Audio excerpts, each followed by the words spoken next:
Halo teman-teman, Etana is here. Are you okay or nah?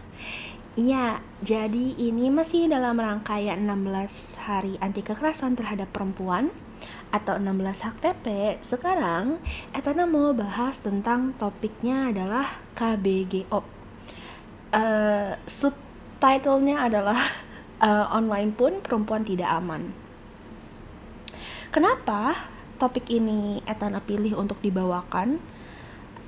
Etana sadar bahwa isu perempuan tuh banyak ya, banyak istilah-istilah dalam isu perempuan yang mungkin beberapa teman-teman masih belum kenal atau belum familiar.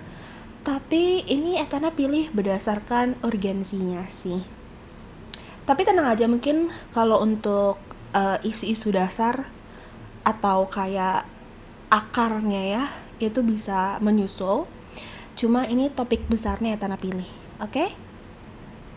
Ya, KBGO ini masih marak terjadi dan sangat relevan dengan keadaan saat ini, di mana orang itu lebih aktif di internet atau dunia virtual. Kalau misalnya teman-teman masih ada yang sekolah atau kerja dari rumah, itu tidak menjamin kalau misalnya kalian perempuan atau laki-laki terhindar dari yang namanya KBGO. Tapi sebenarnya Etana sendiri ngerasa internet itu memang bukan selalu safe space atau tempat aman bagi perempuan. Jadi, di mana dong perempuan bisa ngerasa aman? Oke, mari kita masuk ke materi ya. Wait a second, aku naikin karakter. Nah, jadi ini aku kutip dari safenet.or.id. Itu bisa kalian cek ya websitenya teman-teman. Di situ banyak banget informasi menarik dan penting. Di situ juga tentang ada laporan juga, ada statistik segala macam. Sebenarnya ada dua sih sumber yang aku pakai. Selain SafeNet, aku pakai awaskbgo.org. Jadi kalian juga bisa cek di situ. Dan sebenarnya materinya itu aku kutip dari publikasi di sana.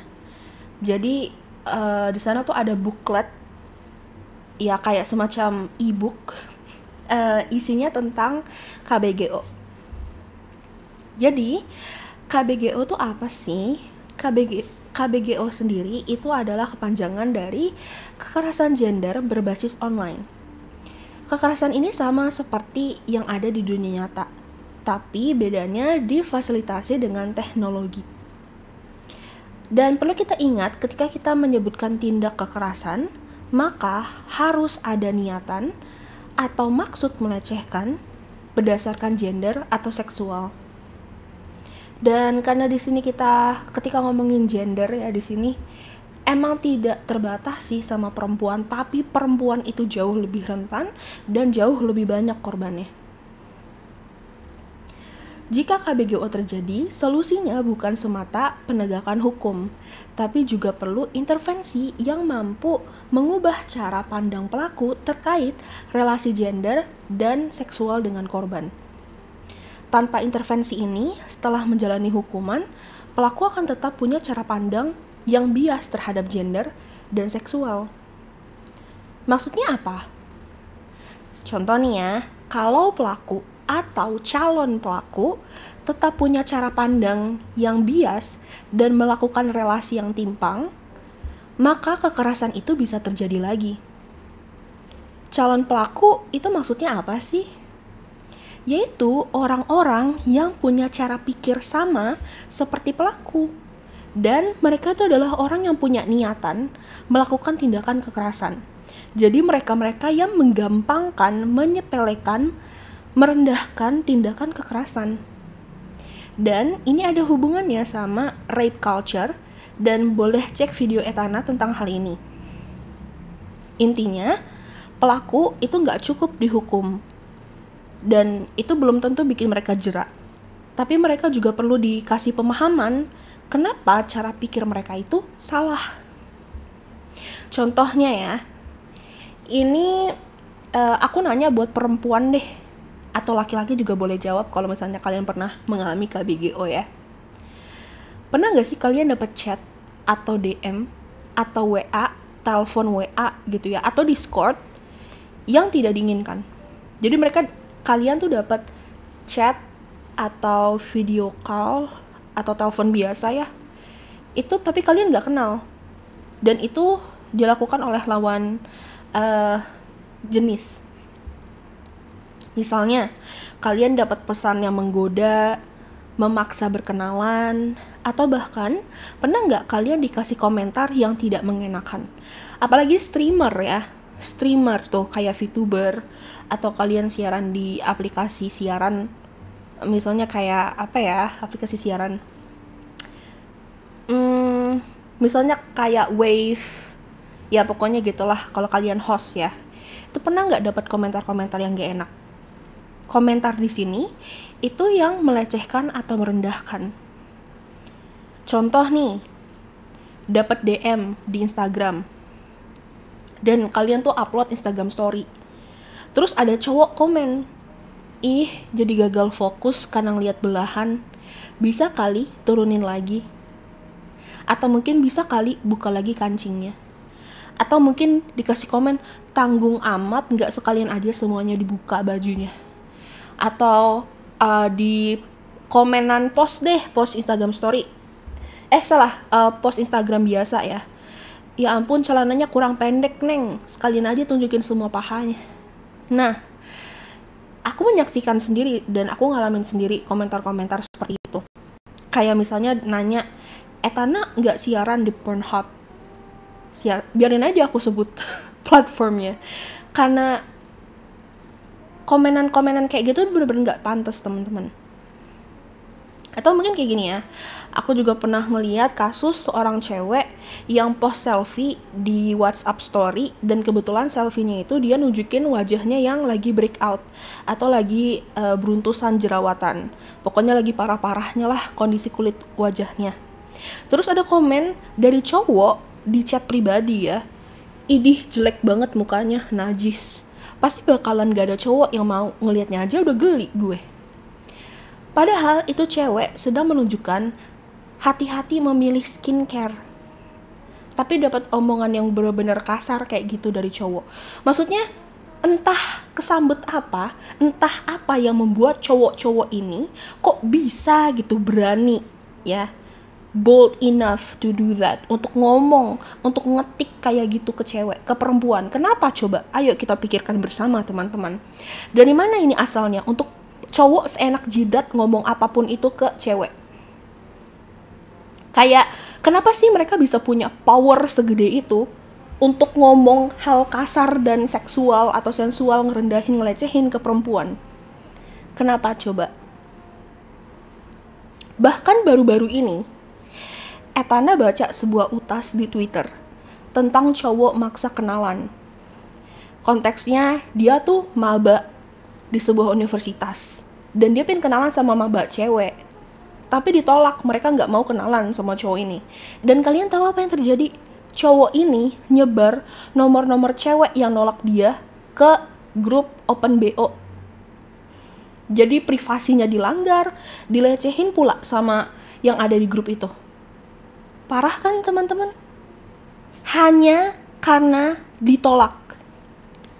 Ya, kalau misalnya di pikiran kalian terlintas nih, mungkin dia sakit hati, itu bukanlah sebuah excuse, itu bukanlah sebuah alasan untuk melakukan hal itu terhadap orang yang menolak gitu. Mungkin cowok perlu diajarkan menerima penolakan, bahwa gak semuanya harus sesuai sama keinginannya dia, bahwa perempuan tidak harus selalu tunduk dan nurut dan mau ngikutin kemauan cowok. Nah, itu maksudnya kenapa pelaku KBGO itu nggak cukup buat dihukum, tapi juga harus ada intervensi, dikasih pemahaman. Mereka mungkin akan menganggap kalau tindakannya itu nggak salah. Mereka ngerasa bebas sebagai laki-laki karena ada kok cowok-cowok yang kayak gitu, sah-sah aja kok perbuatan mereka. Kenapa cowok lain boleh, gue enggak? Nanti mikirnya kayak gitu mereka. Kalau misalnya nggak ada yang ngasih tahu atau nggak ada yang ngasih mereka insight bahwa nggak boleh loh melecehkan perempuan, nggak boleh loh kasar ke perempuan, nggak boleh loh jahat ke perempuan. Nah, itu maksudnya intervensi. Sampai sini paham? Oke. Lanjut. Nah, kita masuk ke bentuk-bentuknya. Sepanjang tahun 2017, teman-teman, setidaknya ada 8 bentuk kekerasan berbasis gender online yang dilaporkan kepada Komnas Perempuan, yaitu pendekatan untuk memperdaya, di mana grooming ya, kasus grooming, pelecehan online, cyber harassment, peretasan atau hacking, konten ilegal, pelanggaran privasi, ancaman distribusi foto atau video pribadi. Jadi kalau privasi itu yang malicious distribution, Malicious distribution itu adalah niatan menyebarkan data atau foto atau video pribadi dengan tujuan untuk mempermalukan, untuk balas dendam, untuk merusak image, untuk menghancurkan lah intinya.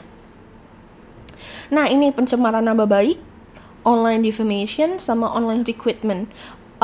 Online recruitment ini ada hubungannya sama jual beli, ya, perdagangan manusia. Jadi cewek disuruh gabung nih ke grup gitu ya, tapi nanti mereka dijual. Itu sedih ya teman-teman. Ada tambahan nih, nggak cukup 8 jenis yang tadi, ada tambahan. Yang pertama itu ada namanya pelanggaran privasi. Kalau ini aku kutip dari SafeNet. Pelanggaran privasi, contohnya mengakses, menggunakan, memanipulasi, dan menyebarkan data pribadi, foto atau video, serta informasi pribadi tanpa persetujuan atau sepengetahuan dari orang yang bersangkutan. Kayaknya ada yang nanya ke aku, kalau aku meretas HP pasangan itu termasuk KBGO nggak?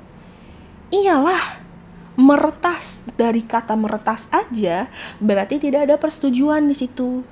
Bahwa kalau kalian memantau, stalking ya, menghack tuh tadi yang disebutin, itu termasuk dalam KBGO. Walaupun kalian mikirnya, kan aku pengen ngawasin dia, aku pengen mantau dia, aku pengen ngelindungin dia, itu tetap salah ya. Pelanggaran privasi itu bukan hal yang sederhana teman-teman.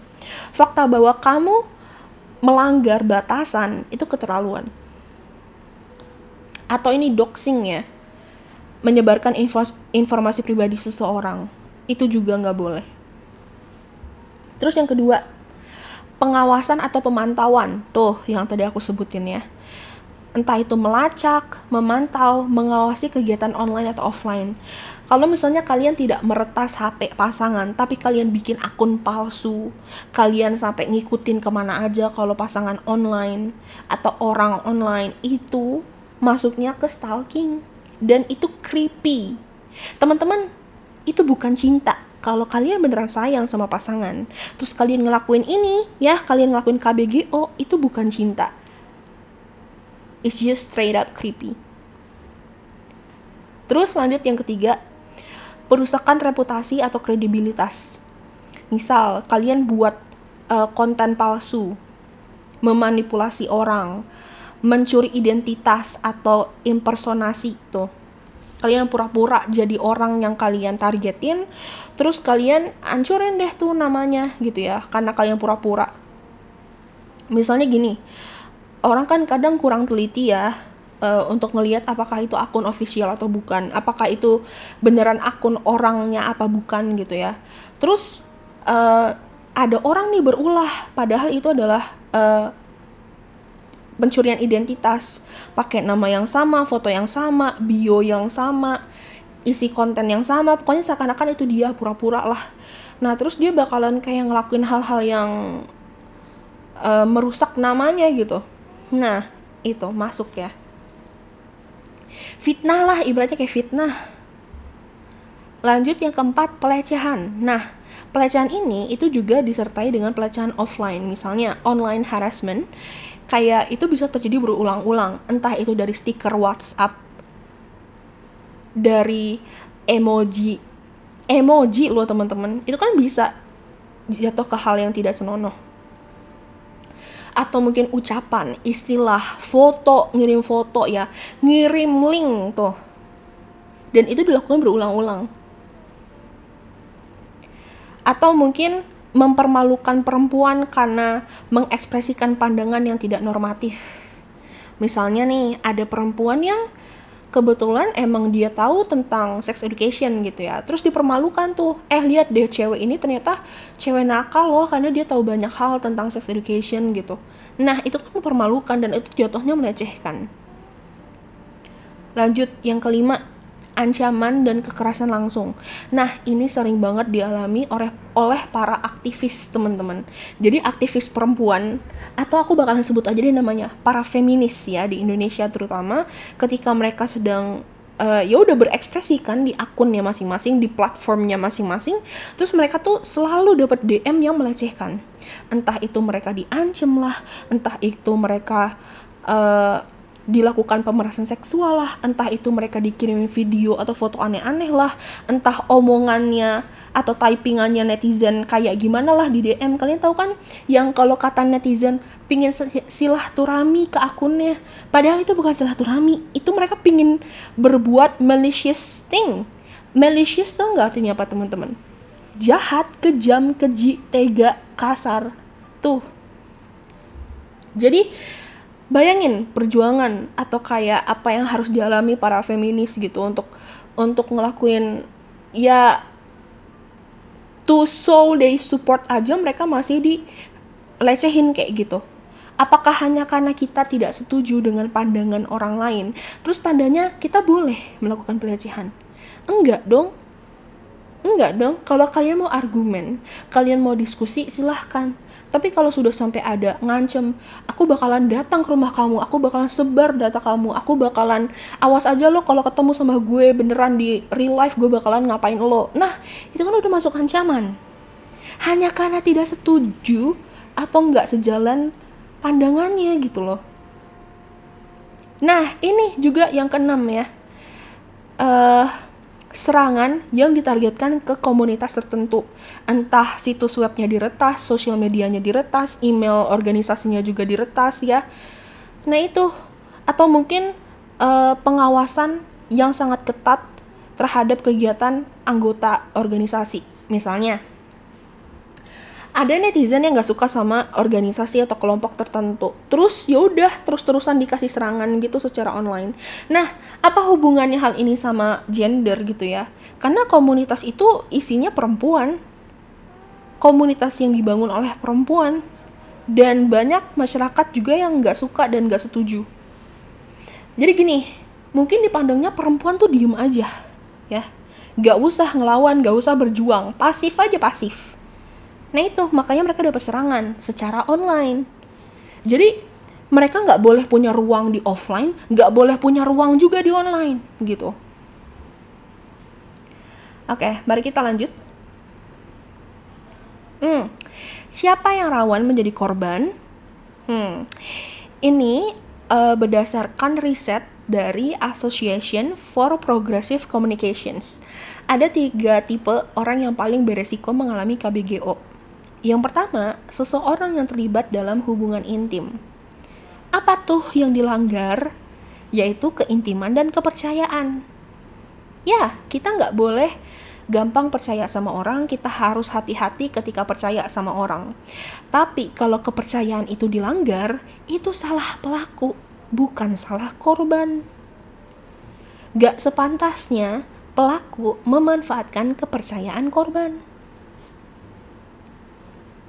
Jadi ketika KBGO terjadi dalam hubungan kayak pacaran, suami istri, atau FWB, atau hook up, atau apalah itu namanya, tetap gini, hanya karena mungkin seseorang itu lengah, kelengahan itu yang dimanfaatkan.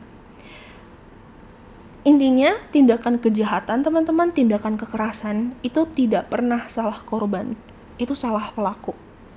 Tindakan pelakulah yang salah. Pilihan pelaku untuk melakukan kekerasan itulah yang salah. Jadi mari kita jadi orang yang punya empati yuk teman-teman terhadap korban, terutama dalam kasus KBGO ini. Soalnya aku masih sering ngeliat komen-komen yang victim blaming. Jadi ya silahkan cek lagi video rape culture. Atau mungkin kalau kalian punya pertanyaan lebih lanjut tentang rape culture, atau pin ngobrol sama Etana tentang rape culture, silahkan, Etana terbuka. Terus yang kedua, yang rentan adalah orang-orang yang bekerja dalam bidang profesional yang sering terlibat dalam ekspresi publik, termaksud aktivis yang tadi udah aku sebutin, jurnalis, penulis, peneliti, musisi, aktor, influencer, atau siapa aja yang disebut public figure. Apa yang dilanggar?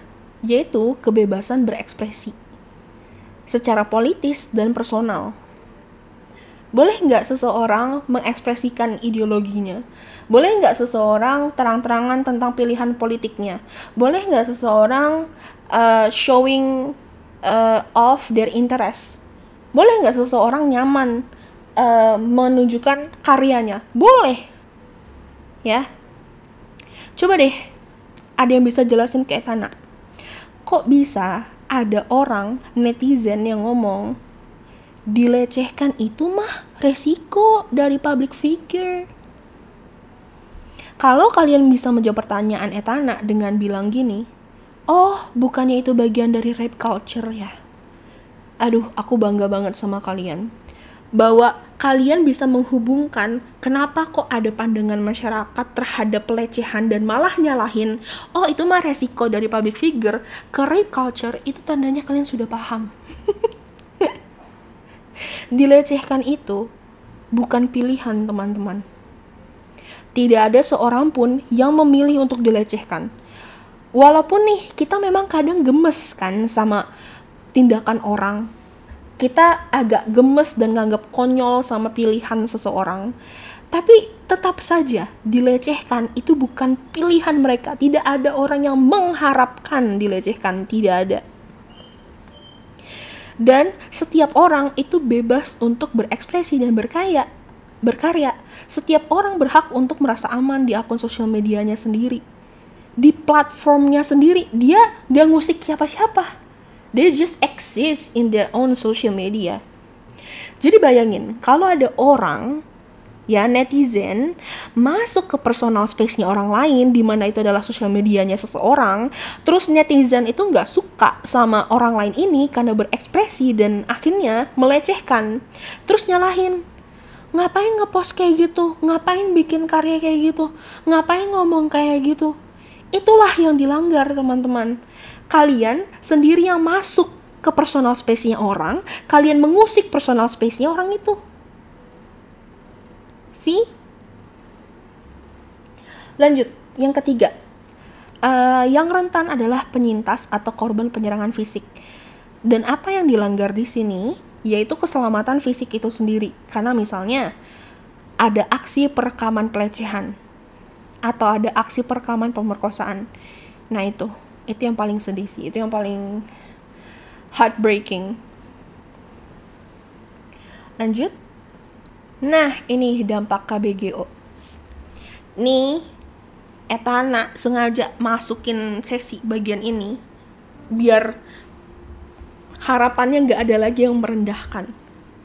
Karena, teman-teman, ini dampaknya gak main-main. We are talking about life here. Someone's life, someone's entire life, kayak seluruh hidupnya orang. I'm not going to lie, the very last thing that a victim can do itu adalah mereka bunuh diri. Ya, jadi kalau misalnya ada netizen yang bilang, oh dia bunuh diri gara-gara aksinya sendiri, ya itu masalahnya dia. Aduh, gak ngerti lagi dah ya. Itu kenapa dah hatinya udah ketutup kah? Oke, jadi kita mulai dari yang pertama yuk. Pertama kita harus paham bahwa korban mengalami kerugian psikologis. Biasanya mereka akan mengalami depresi, kecemasan, dan ketakutan. Ada juga titik tertentu di mana beberapa korban menyatakan pikiran untuk mengakhiri hidup. Dan karena mereka udah gak sanggup lagi nih menahan malu, menahan sakit, kalau Etana bisa deskripsiin tuh rasanya hancur, kayak dunia tuh hancur, kayak nggak mungkin lagi bisa lanjutin hidup. Okay, I'm sorry, I kind of like a little bit triggered because I know how it feels. Lanjut, yang kedua, keterasingan sosial. Para korban atau penyintas menarik diri dari kehidupan publik, termasuk dengan keluarga, teman-teman, atau mungkin di tempat kerjaan. Hal ini terutama berlaku jika perempuan yang foto dan videonya didistribusikan tanpa persetujuan, sehingga mereka tuh merasa dipermalukan dan diejek di depan umum. Makanya teman-teman ya, Etana sama sekali nggak setuju sama hal yang disebut bagilling. You know what? I'm going to say something about this, and I want to open up about this. Okay. Ini contoh nyata ya, dimana Etana itu bener-bener nggak main-main nih sama dampak KBGO, dan Etana mengedukasi mantan pasangan Etana. Jadi kayak dulu pas kita masih bareng, aku tanya kan, kamu nonton video yang lagi viral itu nggak? Terus dia bilang iya. Loh, kenapa ditonton? Kan itu adalah NCDII. Intinya adalah foto atau video pribadi, dimana harusnya bukan jadi tontonan publik. Dan aku jelasin tuh tentang NCDII ke dia. Terus dia bilang kayak gini, ya gue dapat linknya dan gue penasaran orangnya, ya udah gue tonton. Gue kayak enggak, no, this is so wrong in so many levels. Terus udah deh tuh Etana kasih pemahaman, dimana Etana sangat tidak menghargai kalau dia sebagai pasangannya Etana, dimana Etana tuh sangat vokal tentang hal ini, dimana dia tahu Etana gak suka sama yang namanya sexual harassment, tapi dia menjadi pelaku, menjadi bagian dari rape culture, menjadi bagian dari KBGO ini. Fakta bahwa dia nonton hanya karena rasa penasarannya. Aku bilang ke dia, kamu ngerti gak sih rasa sakit korban? Atau mungkin gini deh, kalau itu terjadi ke seseorang yang dekat sama kamu mungkin akan ngelakuin hal apapun untuk menghapus video itu dari muka bumi kan? Gimana rasanya kalau kamu tahu ada orang yang sebegitunya gampang untuk ngebuka atau nonton atau lihat video pribadi itu? Atau mungkin itu kejadian ke kamu? Do you wish that happen to you? Ya intinya gitulah. Intinya dulu Etana marah banget ketika tahu mantan pasangan Etana tuh nonton gitu. Padahal aku udah jelasin nih dampak-dampak yang 5 ini ya, masih aja dilihat. Dan sorry to say, this is something about boys. Mereka tuh emang penasarannya tinggi, batu kalau dibilangin, keras kepala, egonya tinggi, nafsunya tinggi, sampai kayak mengesampingkan kemanusiaan dan empatinya demi nafsu tuh. Nggak semuanya, I know. Tapi aku ketemu yang kayak gitu. Oke, lanjut. Yang ketiga, kerugian ekonomi. Para korban atau penyintas menjadi pengangguran dan kehilangan penghasilan. Ya, kalian tahu kan, yang entah itu diputus kontrak kerjanya, dipecat. Ya pokoknya di cancel di mana-mana lah. Guys, mereka tuh korban. Harusnya yang di cancel itu pelaku. Tapi sebenarnya gini, ada hal yang problematik sama cancel culture. Cuma gini, harusnya pelaku itu nggak dikasih ruang untuk kerja. You know, untuk hal ini mungkin Etana bakalan jelasin lain kali ya. Tapi ada yang namanya no recruitment list, di mana di Indonesia itu ada wadah laporan jika seseorang pernah melakukan pelecehan seksual dan sudah ada buktinya, mereka punya histori atau sejarah ngelecehin, ya mereka akan masuk ke blacklistnya HRD. Ya, no recruitment yang artinya nggak akan direkrut gitu, karena mereka punya sejarah ngelecehin orang. Tuh, yang harusnya rugi secara ekonomi itu adalah pelaku, bukan korban. Korban teh butuh support, korban teh pingin punya hidup normal lagi. Oke, lanjut. Yang keempat, mobilitas terbatas. Mobilitas itu gerakan ya, pergerakan gitu. Biasanya mereka kehilangan kemampuan bergerak bebas dan berpartisipasi dalam ruang online atau offline. Mau online, ntar ditanyain. Mau online, mungkin bisa ke-trigger lagi. Mau offline, takut sama orang, gak percaya sama orang, ngeri dijelekin.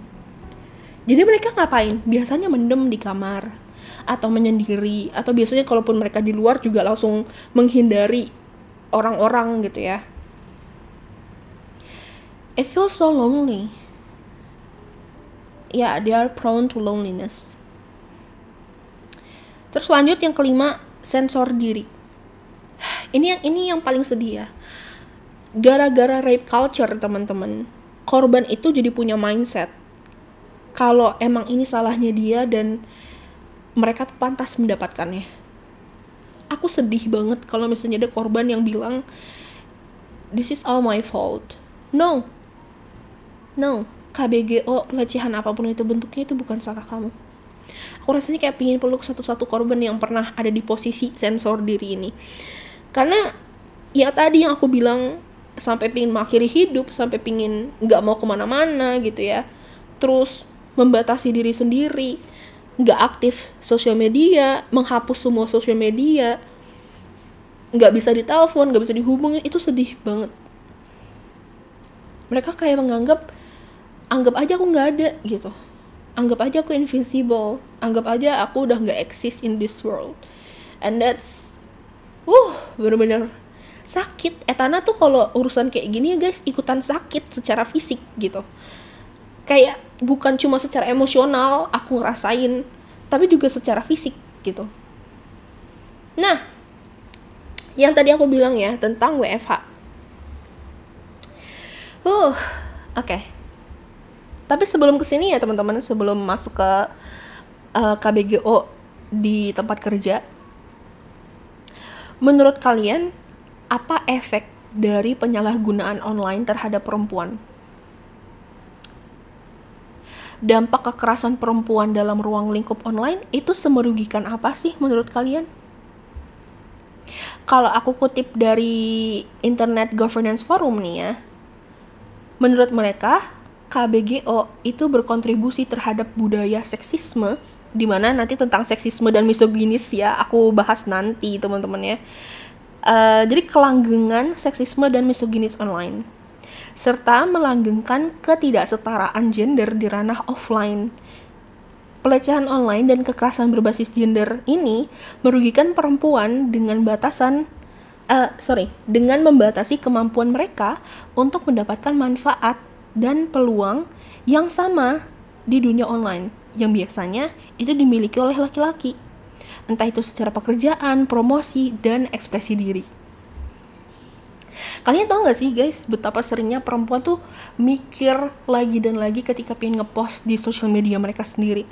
Mereka takut dilecehin. Coba deh aku mau nanya ke cowok-cowok ya, seberapa sering, atau dari skala 1 sampai 10, kalian itu takut ketika ngepost selfie itu takut dilecehin sama cewek, dibandingkan seberapa besar kalian takut dilecehin sebagai perempuan sama cowok ketika ngepost sesuatu di sosial media?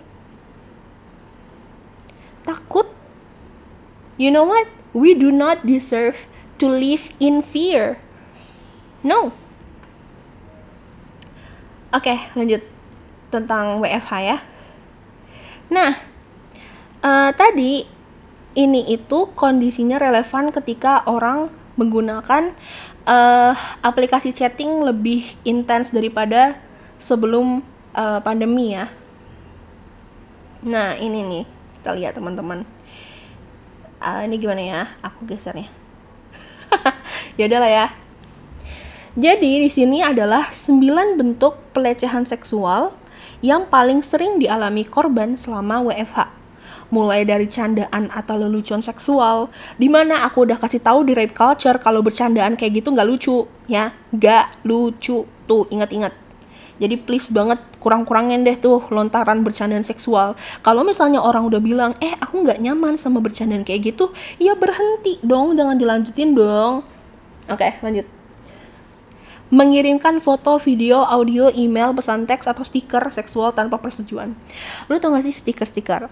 I'm sorry nih ya, kayak stiker bapak-bapak dan emak-emak yang ada di lingkungan kantor, yang dimana itu kayak bener-bener menunjukkan kelamin.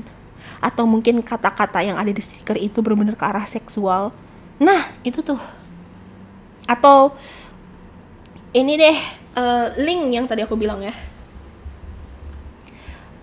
Menerima komentar hinaan atau kritikan negatif terhadap bentuk fisik atau tubuh. Ya. Kayak misalnya komentar yang kayak, ih kamu kok pakai bajunya kayak gitu sih, menggoda saya aja. Lah, itu baju kantor. Yang kotor tuh pikiran Anda. Menerima rayuan seksual, digosipi tentang perilaku seksual yang gak relevan sama pekerjaan. Misal, kamu tau gak sih, itu masa si A dideketin sama si Pak Bos? Tau gak sih, jangan-jangan dia cewek simpenan Pak Bos kali ya? Nah, gosip. Nih, aku juga paling gak setuju sama sesama perempuan menjelekkan perempuan kayak gitu. You know what, girls? We should stand up together. We should holding hand together. We should wearing each other's crown, not tearing up each other. Terus apa lagi nih? Diperlakukan rekan kerja sebagai alat pemuas hasrat seksual. Oh my god. No. Itu nggak profesional banget sih. Nggak profesional. No is a no. Oke. Difoto atau direkam secara diam-diam saat bekerja online. Ini ketika Zoom. Lu tau gak sih, lu tuh gak boleh sembarangan screenshot. Nih ya, bahkan di Zoom aja ketika pin recording gitu kan, itu akan ada notifikasi recording in progress. Yaitu karena sebagai persetujuan, boleh direkam. Lah ini ngerekam, ngefoto diem-diem. Ih, stalking itu mah kayak creepy banget. Maksudnya apa dah? Diintimidasi atau mendapatkan ancaman. Kalau misalnya ini kayak sexual coercion, boleh dicari ya, sexual coercion, koersi seksual. Dan yang terakhir, disebar foto atau video diri dengan nuansa seksual. Aduh, ini terjadi di Twitter ya guys. Jadi waktu itu ada seorang perempuan jadi model produk kantornya gitu loh. Jadi dia jadi model tas. Nah, tapi bajunya itu memang agak see-through bagian belakangnya kan. Emang agak terbuka bagian belakangnya gitu, bagian punggung. Terus difoto tuh ya, disebar fotonya di grup dan diomongin. Kayak aduh, gak ngerti banget dah. Padahal tuh mereka, maksudnya dia sedang bekerja, masih dapat pelecehan pula. Yang bener aja. 94% korban tidak melapor ke HRD. Tapi diemnya mereka bukan emas. Karena mereka gak percaya sama HRD bahwa akan ada perlindungan ke mereka. Oh ya, by the way aku lupa nyebutin, ini adalah survei yang dilakukan oleh Never Okay Project. Kalian boleh cek Instagram mereka, Never Okay Project. Itu mereka fokusnya adalah kekerasan seksual di lingkungan kerja gitu loh. Mereka, yang aku tahu ya, mereka itu kayak mengadvokasikan untuk kantor-kantor bikin SOP atau ibaratnya aturan khusus untuk kasus pelecehan gitu loh. Jadi jangan nanti ketika ada laporan bilangnya, oh kita mah nggak ada aturan tentang itu ya, kita juga nggak bisa ngapa-ngapain pelakunya. Nggak ada alasan lagi. You know what? Gue nggak tahu tugasnya HRD ngapain aja gitu kalau misalnya ada karyawan yang memang butuh bantuan. Ini pertanyaan juga buat kalian. Apakah di tempat kerja kalian juga HRD-nya bisa nanganin hal kayak gini? Cepat tanggap nggak menanganin hal kayak gini? Atau kalau misalnya ada laporan, digimanain toh? Dan ini adalah alasan mereka ya. Merasa mereka nggak guna HRD. Ngerasa khawatir karirnya terpengaruh, takut dipecat. Heran kan? Yang dipecat korban bukan pelaku. Emang aneh banget negara ini ya. Korban khawatir, nggak ada yang percaya dan takut disalahkan. Tuh kan, ini nih rape culture nih. Korban sampai punya mindset kayak gini. Lanjut. Siapapun itu bisa jadi pelaku, dan ini contoh-contoh pelaku. Aduh, aku udah dengar beberapa kali dari temen online aku juga gitu. Pengalaman mereka dilecehin sama rekan kerjanya, sama koleganya. Di Audacity, sama atasan. Nih, tahu nggak? Kalau urusan sama atasan, itulah yang disebut relasi kuasa. Kalian cari tahu tuh kata kunci relasi kuasa, di mana hanya karena mereka ngerasa lebih punya power, statanya lebih tinggi, mereka bisa ngapain aja yang ada di bawahnya mereka. Termasuk perempuan. Di sini konteksnya perempuan, you know. Oke. Lah ini bawahan anjir, nggak tahu diri banget lu, bawahan men. Lu bawahan ngelecehin atasan, yang bener aja dong. Depak aja, langsung depak. Aduh. Nah ini lanjut ya. Yang memperparah kondisi pelecehan di WFH ini itu karena pelecehan seksual sayangnya masih dianggap wajar. Tuh, bahkan 23% korban loh ya. 9% saksi pekerja itu masih nganggap wajar praktik pelecehan seksual. Dan anggapan inilah yang disebut sebagai normalisasi pelecehan seksual. Biasanya ini adalah hal yang sangat berbahaya karena hal ini merupakan awal dari terbentuknya budaya perkosaan. Dan budaya perkosaan itu terbentuk melewati tahapan 3M. Kayaknya untuk gambar yang ini nih, yang segitiga ini, kalian bisa lihat di videonya Etana yang rape culture ya. Dan Etana udah jelasin isi dari segitiga ini. Menganggap wajar, merendahkan, lalu menyerang.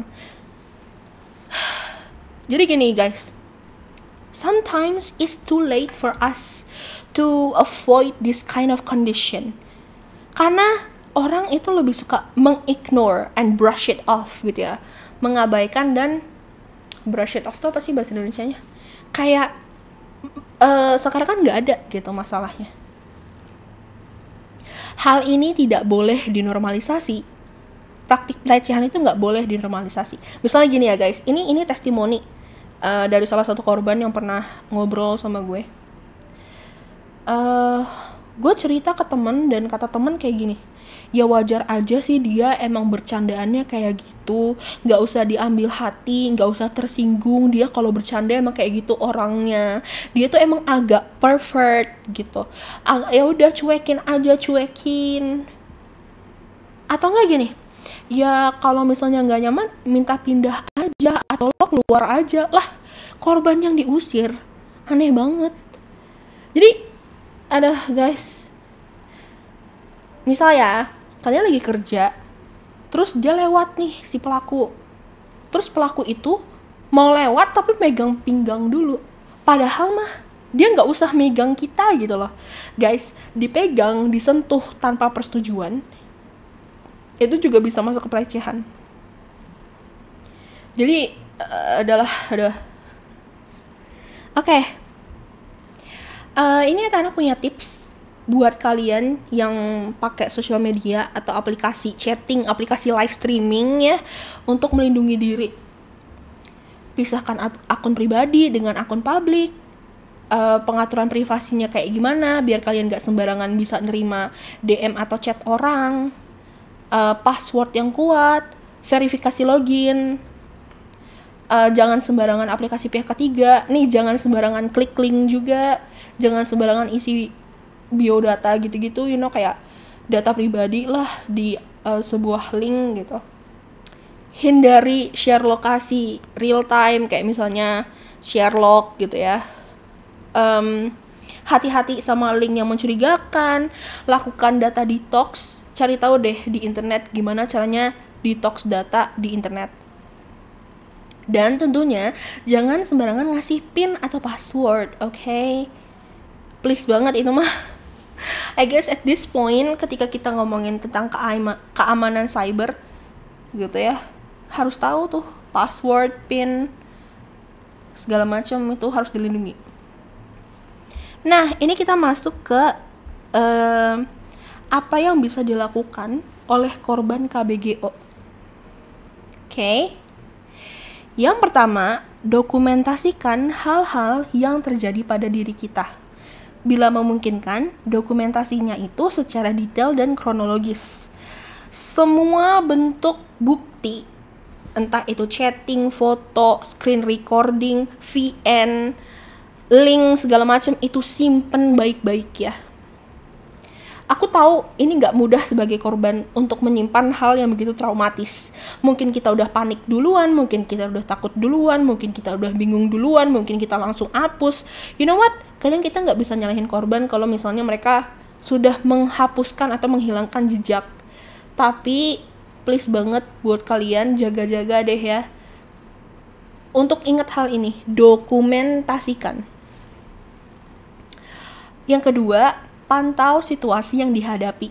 Putuskan hal terbaik yang bisa kita lakukan untuk diri sendiri dan yang paling aman. Kalau misalnya kalian nggak tahu, kalian boleh konsultasikan ini ke orang lain, ya, ke ahlinya. Kalian boleh mencari bantuan, entah itu dari LBH, Lembaga Bantuan Hukum, layanan konseling, atau bantuan yang terkait dengan keamanan digital terdekat. Kalau misalnya kalian butuh ke psikolog gitu ya, atau misalnya kalian butuh didampingi, ya itu.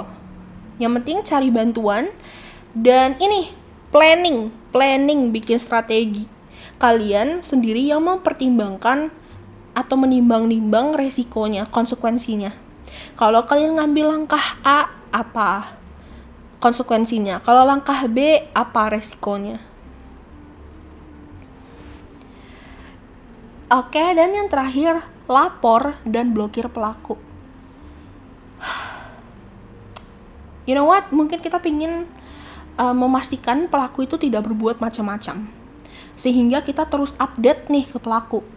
Padahal, yang sangat disarankan adalah langsung putus kontak dengan pelaku. Blokir semuanya. Atau mungkin yang bisa dilakukan adalah kitanya yang diaktif dulu. Nah, ini nomor yang bisa kalian hubungin teman-teman. Tapi kalau misalnya kalian gak bisa pakai nomor ini, kalian juga bisa ke WhatsApp. Jadi kalian boleh ke Instagramnya @komnasperempuan. Di bio-nya itu ada link ya. Di Komnas Perempuan kalian klik linknya. Di situ ada pilihannya tuh. Nanti kalian akan diarahin dari situ. Kalau kalian butuh pengaduan, kalian butuh pengelolaan kasus, atau mungkin mediasi dan segala macam, kalian bisa hubungin ke sini ya. Sebenarnya nggak cuma dari Komnas Perempuan aja, ada juga dari tempat lain. Tapi Etana nggak bisa menjamin dan Etana nggak tahu pasti prosesnya gimana dan segala macam. Jadi yang ofisial lah setidaknya. Nah, kalau itu kan tadi untuk KBGO ya, yang atas ini tuh untuk KBGO secara general. Tapi kalau misalnya ini spesifik KBGO-nya dalam bentuk penyebaran foto atau video pribadi, NCDII, mungkin lain kali juga Etana akan jelasin lebih rinci tentang hal ini. Yang bisa dilakukan korban adalah sama seperti tadi, dokumentasikan. Pokoknya disimpan barang buktinya, simpennya boleh di HP, boleh di laptop, boleh taruh di Google Drive, boleh kirim ke email, boleh taruh di flash disk ya. Pokoknya jangan sampai datanya hilang, oke? Yang kedua, memutuskan komunikasi dengan pelaku sama putus kontak, blokir. Yang ketiga, melakukan pemetaan resiko. Nah, ini nih. Apa maksudnya? Pemetaan resiko itu adalah yang tadi aku bilang, menimbang pilihan kalian itu berujungnya akan seperti apa. Oke? Nah, melaporkan ke platform digital, misalnya nih foto atau videonya itu disebarnya di Instagram, di TikTok, di Twitter, di Facebook. Kalian tuh bisa report, kalian laporin ke pihak Instagramnya atau pihak ininya deh, sosial medianya. Kalau kalian butuh bantuan, biar nanti dibantu sama customer service-nya lah untuk ngeblokir apa yang udah diupload sama pelaku. Atau mungkin akan pelaku tuh gimana caranya nanti nggak bisa bikin akun lagi gitu. Walaupun udah ganti email, walaupun ganti IP, walaupun ganti apa, tetap nanti mungkin bisa dibantu sama aplikasinya. Nah, itu kalian juga bisa minta bantuan ke safenet.id itu. Ya, SafeNet itu yang aku tahu spesifiknya hubungannya sama keamanan digital. Jadi kalian boleh deh tuh follow SafeNet ya. Oke, sebenarnya kalian juga bisa bikin aduan ke Awas KBGO sih, awaskbgo.org. Dan yang terakhir, kalau misalnya kalian mau ngambil jalur hukum, itu ada 3 proses yang bisa kalian ambil: non pidana, somasi dan mediasi, dan pidana, dimana itu lapor ke polisi. Apapun itu pilihan kalian sendiri. Dan aku harap itu yang terbaik buat kalian. Ya, itu dia teman-teman. Thank you so much for watching. Etana lagi dan lagi, gimana ya, kadang Etana ngerasa ngebahas topik kayak gini tuh bikin Etana rasanya pengen marah gitu. Tapi kalau misalnya marah itu nggak akan menghasilkan apa-apa teman-teman. Makanya marahnya Etana proses menjadi sebuah video. Kalau misalnya Etana ngoceh misalnya, misuh-misuh sendiri gitu ya, tapi nggak ada edukasinya, nggak ada informasinya, sia-sia marahnya Etana. Makanya sebenarnya videonya Etana itu adalah bentuk amarahnya Etana. Kadang isu-isu Etana yang omongin itu adalah isu-isu penting bagi Etana. Dan ya, ini adalah cara Etana berekspresi. Jadi kalau misalnya dia bilang perempuan kalau marah ngapain banget sih, nggak guna gitu kan, sometimes when women are angry it doesn't even make sense gitu. Yeah, I'm trying to make sense of my own rage. And yeah, I really appreciate if you share this video, if you like and comment this video, and don't forget to subscribe. Ya, Etana lupa mulu dari kemarin ya. I don't really like to asking someone. If you think that I am worthy for you to subscribe, thank you so much. Okay, I see you again next time teman-teman. Goodbye.